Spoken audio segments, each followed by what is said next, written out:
চলো আজ এই ছোট্ট রান্নাঘরে রান্না করতে করতে তোমাদেরকে একটা গল্প বলি। একটি গ্রামে দুই ভাই বোন ও তার মা বাবা থাকতো।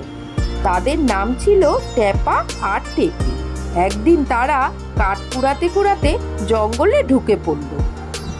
টেপি তার দাদাকে বলল, দাদা দেখ কি সুন্দর ফুল। দাদা বলল, ওই দেখ কত প্রজাপতি। বোন দাদাকে বলল, দাদা আমায় একটা প্রজাপতি ধরে এনে দে না রে। এমন সময় একটি বাঘ মামা এসে সেখানে হাজির হলো। টেপি ট্যাপাকে বলল, দাদা এবার কি হবে রে, বাঘ তো আমাদের খেয়ে ফেলবে। বাঘ বলল, তোরা কারা, আমার এই জঙ্গলে ঢুকে এসেছিস? তখন ওরা বলল, আমরা ট্যাপা আর টেপি। ট্যাপা বলল, আমাদের ভুল হয়ে গেছে, আমাদের ক্ষমা করে দাও, আমাদের যেতে দাও, আর কোনোদিনও এখানে আসবো না। তখন বাঘ বলল, তোদের যেতে দিলে তো তবে তোরা আবার এখানে ফিরে আসবি, এখন তোদের ঘাড় মোটকে খেয়ে আমার খিদে মেটাবো। ট্যাপাটেপি তখন খুব কাঁদতে লাগলো। বাঘ মামা ওদের কান্না দেখে বলল, তোরা এই জঙ্গলে কেন এসেছিলিস? তখন ট্যাপাটেপি বলল, আমরা পিঠে বানাবো বলে কাঠ নিতে এসেছিলাম, এখন আমরা বাড়ি ফিরে না গেলে বাবা মা খুব কাঁদবে। তাই শুনে বাঘ বলল, পিঠে কতদিন খায় না, আচ্ছা ঠিক আছে তোদেরকে ছেড়ে দেবো, একটা শর্ত আছে। তখন ট্যাপা বলল, কি শর্ত? বাঘ বলল, তোরা যদি আমাকে পিঠে খাইয়ে খুশি করতে পারিস তবেই তোদেরকে ছেড়ে দেব। এখন তোরা দুজন আমার সাথে আমার বাড়ি চল, পিঠে তৈরি করবি। ট্যাপা টেপি তাতেই রাজি হয়ে গেল। বাঘ বলল, তোরা বস, এখান থেকে পালাবার চেষ্টা করিস না, কিন্তু যদি পালাবার চেষ্টা করিস তাহলে কিন্তু তোদের চিবিয়ে খাবো।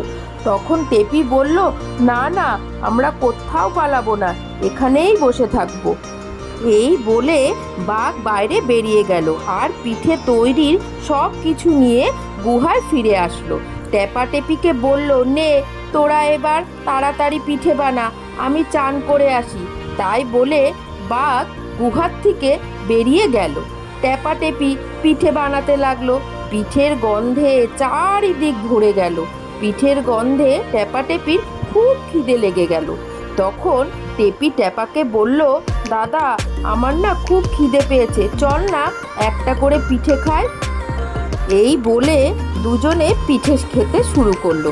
পিঠে খেতে খেতে তারা সব পিঠে খেয়ে ফেললো। বাঘ চান করে গুহায় ফিরতে ফিরতে ভাবতে লাগলো, গুহায় গিয়ে আগে পেট ভরে পিঠে খাবো, তারপর ওদের দুজনের মাংস খাবো। ট্যাপা টেপিকে বলল, দাদা তাড়াতাড়ি কোথাও লোকা, পিঠে না পেয়ে বাঘ আমাদের চিবিয়ে খাবে। তাই বলে দুজনে পাশে একটি জলের ড্রামের মধ্যে লুকিয়ে পড়ল আর ভাবলো, আমাদের না পেয়ে বাঘ যখন চলে যাবে তখন আমরা ড্রাম থেকে বেরিয়ে পালিয়ে যাব। বাঘ গুহায় ঢুকে পিঠে আর ট্যাপাটেপি কাউকে দেখতে পেল না। বাঘ তো রেগে লাল হয়ে গেল এবং তাদের জঙ্গলে খুঁজতে বেরোলো। বেরোবার সময় জলের ড্রামটি দেখে বাঘ ভাবলো জলের ড্রামটি সে সঙ্গে করে নিয়ে যাবে, কারণ যদি রাস্তায় তার জল পিপাসা পায় ওই ড্রাম থেকে সে জল খাবে। তখন ড্রামের মধ্যে থেকে টেপি তার দাদাকে বলল, এই দাদা তুই যে বলেছিলিস বাঘ আমাদের না পেয়ে বাইরে খুঁজতে বের হয়ে যাবে, কিন্তু এ তো আমাদের সাথে নিয়েই খুঁজতে বের হয়েছে। তখন ট্যাপা বলল, চুপ কর, বাঘ যদি আমাদের কথা শুনতে পারে তাহলে এক্ষুনি আমাদেরকে চিবিয়ে খাবে। ঠিক যা ভয় পেয়েছিল সেটাই হলো, বাঘ ওদের কথা শুনতে পেল। তখন বাঘ ওই ড্রাম থেকে ওদের দুজনকে টেনে বার করলো। বাঘ বলল, কিরে তোরা ভেবেছিলিস আমাকে বোকা বানিয়ে পালিয়ে যাবি, আমি তোদের এবার কাঁচা চিবিয়ে খাবো। এই শুনে ট্যাপাটেপি কাঁদতে লাগলো। কাঁদতে কাঁদতে বলতে লাগলো, বাঘ মামা তুমি আমাদেরকে মেরো না, তুমি আমাদের সঙ্গে আমাদের বাড়ি চলো, সেখানে তোমাকে পেট পুড়ে পিঠে খাওয়াবো। তাই শুনে বাঘ ভাবতে লাগলো, যদি সে তাদের বাড়িতে যায় তাহলে পেট পুড়ে পিঠেও খেতে পারবে, আবার দুজনের জায়গায় 4 জনের মাংস খেতে পারবে। বাঘ তাতেই রাজি হয়ে গেল এবং ট্যাপাটেপির সঙ্গে ওদের বাড়ি গেল। পা আর টেপিকে ফিরে পেয়ে তার মা খুব আনন্দ পেল আর ওদেরকে আদর করতে লাগলো। কিন্তু ওদের সঙ্গে বাঘকে দেখে তার খুব ভয় লেগে গেল। মা তখন ওদেরকে জিজ্ঞাসা করলো, কিরে তোরা কোথায় ছিলিস? তখন টেপা সব কিছু তার মা বাবাকে খুলে বলল। তাই শুনে ওদের মা বলল, আমি এক্ষুনি পিঠে বানিয়ে দিচ্ছি। তখন তাই শুনে টেপাটেপির বাবা বলল, বাঘকে কোনো বিশ্বাস নেই, পিঠে খেয়ে হয়তো আমাদেরকেও সে খেয়ে ফেলতে পারে। তখন টেপাটেপির মা বলল, তাহলে কি হবে? তখন ওদের বাবা বলল, আমার মাথায় একটা বুদ্ধি এসেছে। তারপর টেপাটেপির বাবা ওদেরকে সব বলল। তারপর টেপাটেপির মা পিঠে বানিয়ে বাঘমামাকে খেতে দিল। বাঘমামা যেই না একটা পিঠে গালে দিল, পিঠে গালে দিয়ে চিৎকার করে বলতে থাকলো, আমাকে জল দাও, আমাকে জল দাও। যেই না জল চাইলো, তখন টেপাটেপির মা জলের বদলে বাঘমামাকে গরম তেল দিল। গরম তেল খেয়ে বাঘমামা আরও চিৎকার করতে লাগলো এবং ছোটাছুটি করতে লাগলো। সেই সময় একটি জাল এনে বাঘমামাকে ওই জালের মধ্যে তারা আটকে ফেললো।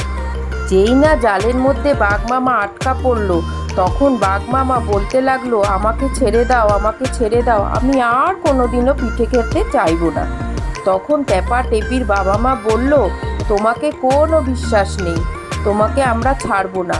বন দপ্তরে খবর দেয়া হয়েছে, তারা এসে তোমাকে এবার ঠিক তোমার জায়গায় ধরে নিয়ে যাবে। বাঘমামা তাও কাকুতি মিনতি করে বলতে লাগলো, আমাকে এবার তোমরা ছেড়ে দাও, আমি আর কোনোদিনও এরকম করব না। তবুও তারা কিন্তু বাঘমামার কথা শুনলো না। তারপর একটি বড় গাড়ি এসে বাঘমামাকে ওই গাড়িতে করে নিয়ে চলে গেল। সেই দেখে টেপা আর টেপি হাতে তালি দিয়ে খুব আনন্দ করতে লাগলো এবং তাই দেখে টেপাটেপির মা বলল, নে এবার তো সব ভয় কেটে গেল, এবার তাহলে আবার পিঠে বানিয়ে নিয়ে আসি। তারপর টেপাটেপির মা আবার নতুন করে পিঠে বানিয়ে আনলো। পিঠে বানিয়ে নিয়ে এসে তারা চারজনে এক জায়গায় বসে সেই পিঠে খুব আনন্দ করে খেতে লাগলো। আর আমার গল্পটাও এখানেই শেষ হলো। এবার বলো, গল্পটা তোমাদের কেমন লাগলো? যদি তোমাদের গল্পটা ভালো লেগে থাকে তবে আমাকে জানিও। আমি এরকম ছোট্ট রান্নাঘরে রান্না করতে করতে তোমাদের আরও অনেক নতুন নতুন গল্প শোনাবো।